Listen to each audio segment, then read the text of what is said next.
Hey, Slater Crusaders. So all this stuff we're seeing now has been festering in our universities for many decades now.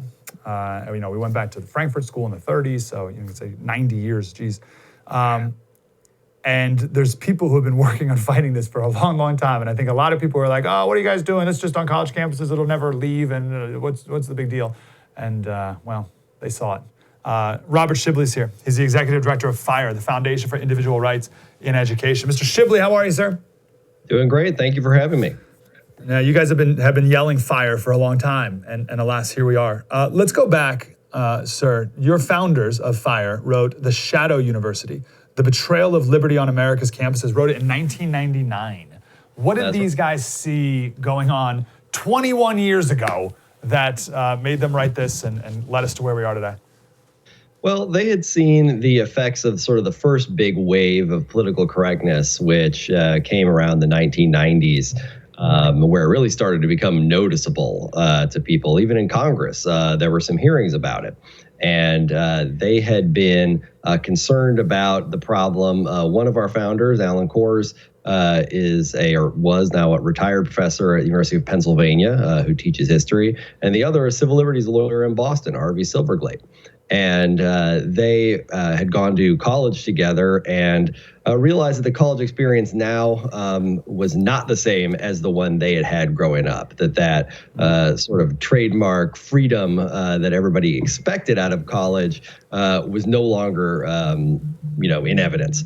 And so they wrote this book, The Shadow University, to talk about what universities basically were doing in the shadows, out of sight of people, and try to expose it. And when they did, they got such an enormous response from professors writing them and saying this is exactly what it's like, that it threatened to take over their lives. So they founded FIRE the next year to kind of handle what was the legacy of that book and how many people were coming to them saying, help, I'm in this same situation.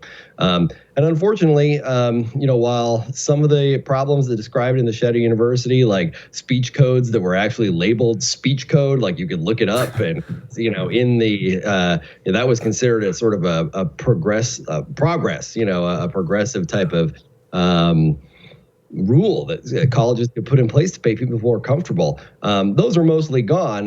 Now they're hidden. And we have other challenges, obviously. Nobody had really, there was cancel culture then, but not in the same way that it could hit you, several minutes after you put out an ill-fated tweet. It took a lot more effort to cancel somebody back then. A lot of it, I believe the book's still in print, and a lot of it really holds up, frankly, just as well today as it did 21 years ago.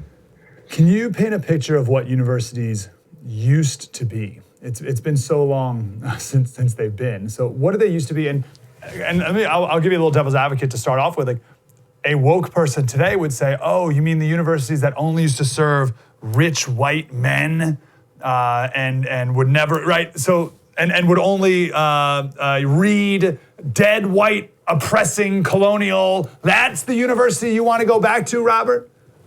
Yeah, well, you hear a lot of that sort of thing, but I think it's important to remember that you heard that same thing 20 years ago when I was in college, and I'm not sure when you were in college, but that same complaint has been going on for a very long time. And the fact is, graduating from college in the 1990s or early 2000s, there was, frankly, and I think many people will recognize this, greater freedom to talk about these issues, whether issues of race, issues of sexism. You could have these discussions with people who looked different from you without having the same, obviously, again, didn't really have the cancel culture stuff. You might alienate people sort of on an individual level. But there was, that personal, more of the sort of seeing, I think, one another as a person rather than just a representative of a group. And when I talk to students on campuses these days and tell them some of the things that we used to be able to talk about in college, they can't believe that anybody could do that. Slater Crusaders, thanks for watching The First on YouTube. If you want more, like, subscribe. We got plenty.